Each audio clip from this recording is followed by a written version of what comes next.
എല്ലാവർക്കും നമസ്കാരം. ഇന്ന് നമ്മളൊരു ക്ഷേത്രത്തിലേക്കാണ് പോകുന്നത്. കേരളത്തിൻ്റെ മറ്റു ക്ഷേത്രങ്ങളിൽ നിന്നും വളരെ വ്യത്യസ്തമായ ഒരു ക്ഷേത്രത്തിൻ്റെ മുൻപിലെ ഗോപുരനടയിലാണ് ഇപ്പോൾ നിൽക്കുന്നത്.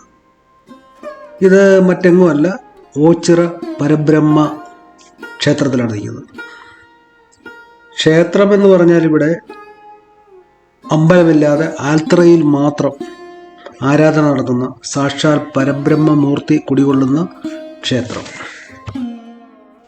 കൊല്ലം, ആലപ്പുഴ ജില്ലകളുടെ അതിർത്തിയിൽ കൊല്ലം ജില്ലയിലെ ഓച്ചിറയിൽ NH-66 ചേർന്നാണ് ഏകദേശം 36 ഏക്കർ ഭൂമിയിൽ ഈ ക്ഷേത്രം സ്ഥിതി ചെയ്യുന്നത്. കൊല്ലത്ത് ആനന്ദവല്ലീശ്വരം ക്ഷേത്രം പണി കഴിഞ്ഞ സമയത്ത് വേലുത്തമ്പി ദളവ ഈ ഓച്ചിറയിലും ക്ഷേത്രം നിർമ്മിക്കാനായിട്ട് ശ്രമിച്ചിരുന്നതായി പറയപ്പെടുന്നു. എന്നാൽ ദേവപ്രശ്നം വെച്ചപ്പോൾ ദേവന് ഇവിടെ ക്ഷേത്രം പണിയുന്നതിനോട് താല്പര്യമില്ല എന്ന് കണ്ടിട്ട് ക്ഷേത്രം നിർമ്മിക്കുന്നതിന് പകരം ആൽത്തറ അദ്ദേഹം തന്നെയാണ് നിർമ്മിച്ചതായിട്ട് പറയപ്പെടുന്നത്. ഗോപുരനട കടന്ന് നമുക്ക് അകത്തോട്ട് കയറാം. ഇപ്പോൾ അകത്തോട്ട് കയറി കഴിഞ്ഞാൽ ഇടത്ത് സൈഡ് നമ്മൾ സെക്കൻഡ് ഗോപുരനടയിൽ കൂടെ കയറി, രണ്ടാമത്തെ ഗോപുരനടയിൽ കൂടെ കയറി കഴിഞ്ഞാൽ ആദ്യം കാണുന്നത് പടിഞ്ഞാറോട്ട് ദർശനത്തിൽ ഒരു ഗണപതി നടയാണ്. അവിടെ ഒരു ഗണപതിയുടെ പ്രതിമയൊക്കെ വെച്ചിട്ടുണ്ട്. പക്ഷേ ക്ഷേത്രമായിട്ടില്ല, അവിടെ ഒരു ആൽത്തറയുണ്ട്. അവിടെ ഗണപതിയുടെ പ്രതിമ വെച്ചിട്ടുണ്ട്. അവിടെ പൂജകളും മറ്റു കാര്യങ്ങളും. ഗണപതിയെ വണങ്ങിയതിന് ശേഷമാണ് നമ്മൾ അങ്ങോട്ട് വീണ്ടും വിശാലമായ മണൽപ്പരപ്പാണ്.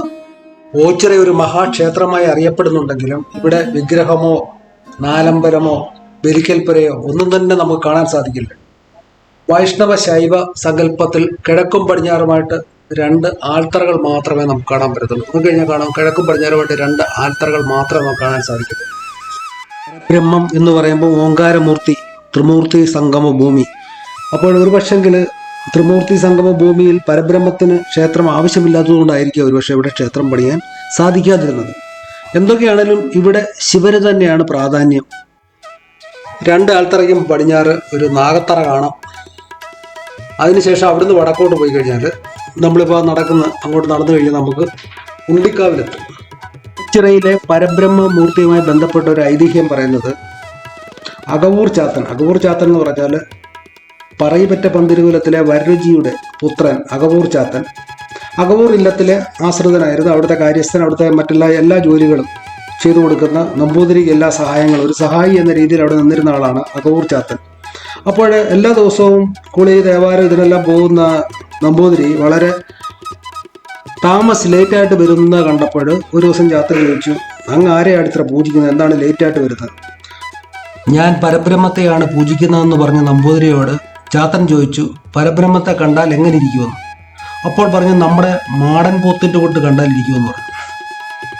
നമ്പൂതിരി പറഞ്ഞത് വിശ്വസിച്ച ചാത്തൻ പിറ്റേ ദിവസം തൊട്ട് രാവിലെ കുളിച്ച് പരബ്രഹ്മമൂർത്തിയെ പൂജിച്ച് ആരാധിക്കാൻ തുടങ്ങി. 41-ാം ദിവസം മാടൻ പോത്തിൻ്റെ രൂപത്തിൽ പരബ്രഹ്മമൂർത്തി ചാത്തന് ദർശനം കൊടുത്തു. എന്നാൽ ഈ വിവരം മറ്റാർക്കും അറിയില്ലായിരുന്നു, പ്രത്യേകിച്ചും അകവൂർ നമ്പൂതിരിക്കും. അപ്പോൾ ഇവർ രണ്ടും കൂടെ തെക്ക് ദേശത്തിലേക്ക് ഒരു യാത്ര നടത്തിയപ്പോൾ നമ്പൂതിരി മുൻപിലായിട്ടും പുറകിൽ മാടൻ പോത്തും ചാത്തനും നടന്നു. നമ്പൂതിരിയുടെയും ചാത്തൻ്റെയും എല്ലാ സാധനങ്ങളും പോത്തിൻ്റെ മുകളിൽ ചാത്തൻ കെട്ടിവെച്ചിട്ടുണ്ടായിരുന്നു. അങ്ങനെ അവർ നടന്ന് ഈ ഓച്ചിറ ദേശത്തിൽ എത്തിച്ചേർന്നു. ഈ ഓച്ചിറ ക്ഷേത്രം ഇരിക്കുന്ന പ്രദേശം ഒന്ന് കാട് പിടിച്ച ഒരു സ്ഥലമായിരുന്നു. ഇവിടെയാണ് അവർ എത്തിച്ചേർന്നത്. ഈ ഉണ്ടിക്കാവ് ഇരിക്കുന്നിടത്ത് വന്നപ്പോഴാണ് പോത്തിൻ്റെ കൊമ്പുകൾ കാട്ടുവള്ളിയിൽ കുരുങ്ങി അതിന് നടക്കാൻ പറ്റാതായി. അപ്പോൾ ചാത്തൻ തിരിഞ്ഞു നിന്ന് പോത്തിനോട് പറഞ്ഞു, സൈഡിൽ ചരിഞ്ഞ് നടക്കാൻ. ഈ ശബ്ദം കേട്ട അകവൂർ നമ്പൂതിരി ചാത്തനോട് ചോദിച്ചു. അകവൂർ നമ്പൂതിരിക്ക് ഒന്നും തന്നെ കാണാൻ സാധിച്ചില്ല, ചാത്തനെ മാത്രമേ കാണാൻ സാധിച്ചുള്ളൂ. ചോദിച്ചു, നിന്റെ കൂടെ ആരോടാണ് നീ സംസാരിക്കുന്നത്? അയ്യോ, എൻ്റെ കൂടെ പരബ്രഹ്മമൂർത്തിയാണെന്ന് പറഞ്ഞു. അപ്പോഴാണ്, അങ്ങേക്ക് കാണാൻ സാധിക്കുന്നില്ലെങ്കിൽ എൻ്റെ ദേഹത്ത് പിടിച്ച് നോക്കാൻ പറഞ്ഞു. ആ സമയത്താണ് നമ്പൂതിരിക്ക് പോത്തിനെ കാണാൻ സാധിച്ചത്. നമ്പൂതിരി ചെന്ന് പോത്തിൻ്റെ കൊമ്പയിൽ പിടിച്ചതും പോത്ത് അപ്രത്യക്ഷനായി. അത് കഴിഞ്ഞിട്ട് തിരിച്ച് അകവൂർ നമ്പൂതിരി തൻ്റെ മനയിലോട്ട് പോയില്ല, ഓച്ചിറയിൽ തന്നെ താമസമാക്കി. ഭഗവാൻ നേരിട്ട് പ്രത്യക്ഷപ്പെട്ട് അനുഗ്രഹിച്ച ചാത്തനെ തൻ്റെ ഗുരുവായി സ്വീകരിച്ച് അവർ രണ്ടുപേരും ശിഷ്ടകാലം അവിടെ തന്നെ താമസിച്ചു. അതിനുശേഷം അവിടെ വെച്ച് തന്നെ രണ്ടുപേരും മരിച്ച് പരബ്രഹ്മത്തിൽ ലയിച്ചു എന്നാണ് വിശ്വസിക്കുന്നത്. ഇവിടെ ആൽത്തറയിൽ നോക്കിക്കഴിഞ്ഞാൽ ഒരുപാട് വിഗ്രഹങ്ങൾ ഇങ്ങനെ നിരത്തി വെച്ചേക്കുന്നത് കാണാം. അവയൊന്നും തന്നെ ആചാരവിധികളോടെ പ്രതിഷ്ഠിച്ചതൊന്നുമല്ല, ചുമ്മാ വെറുതെ ഇങ്ങനെ നിരത്തി വെച്ചിരിക്കുന്നതാണ്. ഓരോരുത്തരും ഓരോ വഴിപാടിൻ്റെ പേരിൽ നിരത്തി വെച്ചിരിക്കുന്നതാണ്. അതുപോലെ തന്നെ ഇവിടെ മറ്റു ക്ഷേത്രങ്ങളിലേക്ക് പോലെ എല്ലാ പൂജാകർമ്മങ്ങളൊന്നും ഇവിടെ ഇല്ല. ഇവിടെ ജലധാരയുണ്ട്, അതുപോലെ കരിക്കഭിഷേകമുണ്ട്, പാലഭിഷേകമുണ്ട്, കൂവളമാല, അതൊക്കെയാണ് ഇവിടുത്തെ പ്രധാന വഴിപാടുകൾ എന്ന് പറയുന്നത്. അതുപോലെ തന്നെ ശാരീരിക വിഷമതകളുള്ളവർക്ക് തടിയിൽ തീർത്ത ആൾരൂപം തലയ്ക്കുഴിഞ്ഞ് സമർപ്പിക്കുന്നത് ഇവിടുത്തെ പ്രധാന വഴിപാടുകളെന്നാണ്. അതുപോലെ പ്രസാദമായിട്ട് കിട്ടുന്നത് ഇവിടുത്തെ തന്നെ മണ്ണാണ്. ഇവിടെ തിലകം തൊടാനും മറ്റ് ചന്ദനത്തിന് പകരമായിട്ട് കിട്ടുന്നത്. അതുപോലെ ഭസ്മം മറ്റു കാര്യങ്ങളൊക്കെ കിട്ടുന്നുണ്ട്. എന്നാലും അവിടുത്തെ ഔഷധ ഗുണമുള്ള മണ്ണാണ് അവിടുത്തെ എന്നാണ് പറയപ്പെടുന്നത്. ഇവിടുത്തെ ഏറ്റവും വലിയ പ്രത്യേകത എന്ന് പറയുന്നത് ഇവിടുത്തെ ഓച്ചിറ കാളകളാണ്. കാളകളെ ഇവിടെ അലങ്കരിച്ച് നിർത്തിയിട്ടുണ്ട്. ശിവന്റെ വാഹനമായ കാളകളെ തൊട്ട് പ്രാർത്ഥിക്കുന്നത് എല്ലാവിധ ഐശ്വര്യങ്ങൾക്കും അനുഗ്രഹങ്ങൾക്കും കാരണമാകുമെന്ന് വിശ്വസിക്കുന്നു. പിന്നെ ഈ ഇവിടെ ഒരു വളരെ പ്രത്യേകത, മറ്റു പല ക്ഷേത്രങ്ങളിൽ നിന്ന് ഒരുപാട് പ്രത്യേകതകൾ എനിക്ക് തോന്നി ഇവിടെ വന്നു കഴിഞ്ഞപ്പോൾ. അതുപോലെ ഇവിടെ ഒരുപാട് അന്തേവാസികൾ ഇവിടെ താമസിക്കുന്നുണ്ട്. അവർക്ക് 2 നേരം ആഹാരം ഇവിടുന്ന് കൊടുക്കുന്നുണ്ട്. നമുക്ക് ഇവിടെ ഏറ്റവും വലിയൊരു വഴിപാട് നമുക്ക് നടത്താൻ പറ്റുന്ന അന്നദാന വഴിപാട് നടത്താൻ പറ്റും.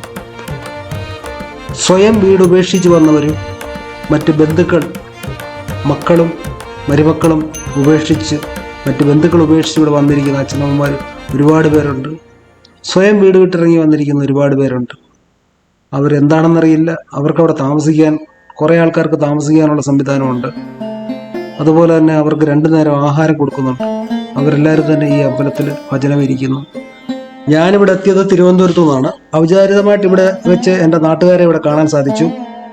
കോഴഞ്ചേരിക്കാരനായ കലാധരനും കുടുംബവും സംസ്ഥാന സ്കൂൾ യുവജനോത്സവത്തിൽ കലാധരൻ്റെ മോള് പങ്കെടുക്കാനായിട്ട് ഇവിടെ കൊല്ലത്തെത്തിയതാണ്. അവിടുന്ന് അവർ ഇവിടെ ഓച്ചിറ അമ്പലത്തിലെത്തിയപ്പോൾ ഇവിടെ വർഷങ്ങൾക്ക് ശേഷം ഇവിടെ വെച്ച് കാണാൻ സാധിച്ചു. മോള് നാടോടി നൃത്തത്തിന് ഏകയോടുകൂടി സമ്മാനം കിട്ടി. അങ്ങനെ അവർ വീണ്ടും ഇവിടെ വന്ന് പ്രാർത്ഥിക്കാനായിട്ട് എത്തിയതാണ്. SVGV സ്കൂൾ നാൽക്കാലിക്കൽ കിടങ്ങന്നൂർ 6 മണിക്കടുത്തുള്ള സ്ഥലമാണ്. ആ സ്കൂളിലാണ് മോൾ പഠിക്കുന്നത്. അപ്പോൾ എന്തായാലും വളരെ സന്തോഷം. അപ്പോൾ നമ്മൾ ഇനിയും തിരിച്ചു പോകാൻ സമയമായി.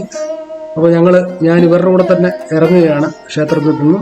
അപ്പോൾ ഈ വീഡിയോ ഇഷ്ടപ്പെട്ടെങ്കിൽ എല്ലാവരും ലൈക്ക് അടിക്കുക, എല്ലാവരും കമൻ്റ് ഇടുക, എല്ലാവരും സബ്സ്ക്രൈബ് ചെയ്യുക. അപ്പോൾ വീണ്ടും അടുത്തൊരു വീഡിയോയുമായി വരുന്നിടം വരെ ബൈ ബൈ.